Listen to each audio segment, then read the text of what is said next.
les autorités françaises actuelles en place et le peuple français que nous respectons énormément. En tout cas, ces autorités se sont rendues coupables de beaucoup de choses. Les violations intempestives de notre espace aérien.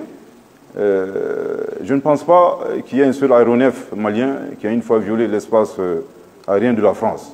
On ne peut même pas l'imaginer. Autrement, on sait que la réaction aurait été autre. Ensuite, il faudrait rappeler le contexte. C'est la France, pour reprendre l'expression du Premier ministre, le Dr Choguel Kokala Maïga, qui a décidé de nous abandonner en plein vol, en mettant fin à cette coopération de défense qui nous liait sans avertissement, sans plan et sans nous prévenir. Suite à ce départ, nous avons été désagréablement surpris par des violations intempestives des aéronefs français qui violaient régulièrement notre espace aérien.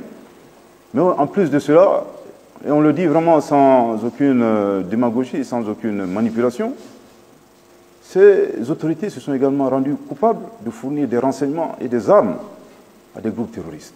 Ce qui est inimaginable de la part d'un pays qui est un membre permanent du Conseil de sécurité des Nations Unies, donc il y a un droit de veto.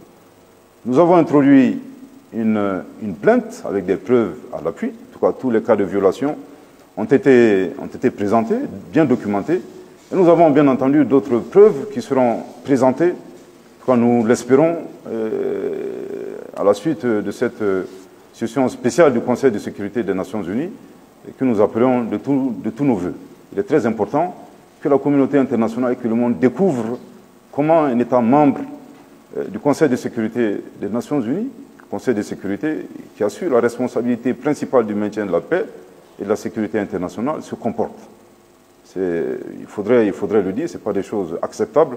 Je pense que si nous tenons à assurer la pérennité du mécanisme de sécurité collective, il est très important qu'on nous donne l'occasion, d'ailleurs nous ne demandons que cela, l'occasion de présenter les preuves que nous avons et qui incriminent la France. Et vous espérez que cette réunion du Conseil de sécurité, elle aura lieu? Absolument, nous l'espérons. En tout cas, nous ferons tout pour qu'elle ait lieu. Nous sommes étant membres des Nations Unies et c'est un droit.